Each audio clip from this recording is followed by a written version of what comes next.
Magandang araw mga ka-farmers. Pasok po tayo dito sa may Royal Farm Nursery.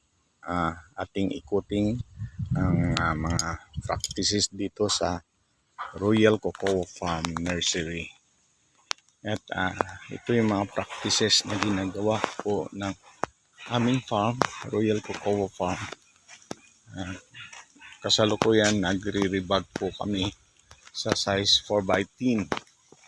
Ito yung mga avocado po natin na mga malalaki na, at saka ito yung mga nire-rebag po natin na 4x10 preparation para sa rootstock ng kakao po ito. Ito yung mga preparation. Ito po ang ginagawa po namin dito. Ito po.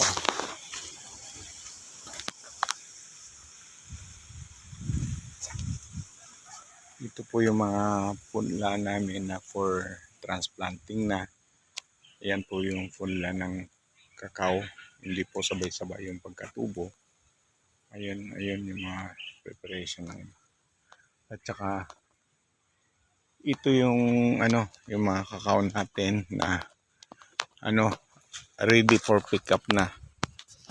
Malalaki na kasi gusto nila magtanim ng malalaki.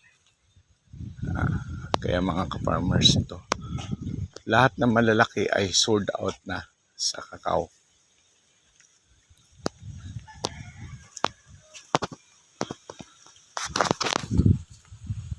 Yan po, talagang sobrang init ng panahon, kaya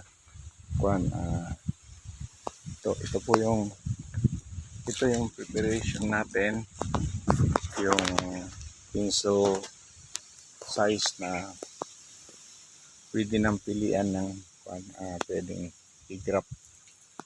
Yan po yung mga hindi sabay-sabay. Kaya mga ka-farmers, ito po yung natin.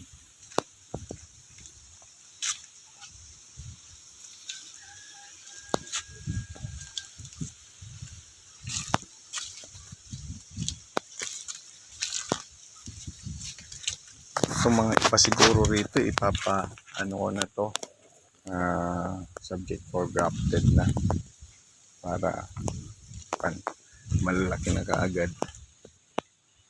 Yan po yung mga malalaki. Kapag-grap na po natin, siguro maybe around next week, pwede na tayo magpag-grap. Yan po yung mga ibang kakao po natin. Yan po pala yung jackfruit natin.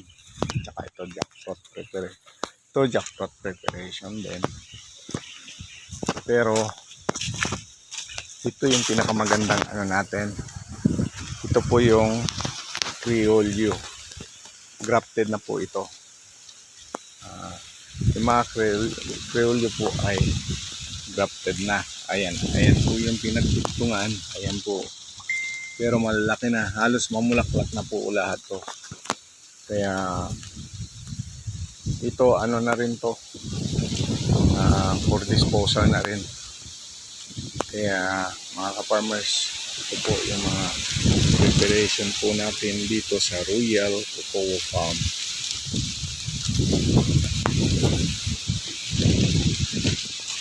Ayan po.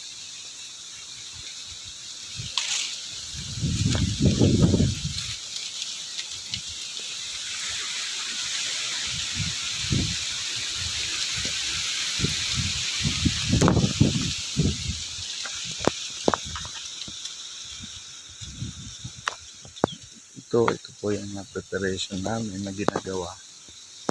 Ayan po.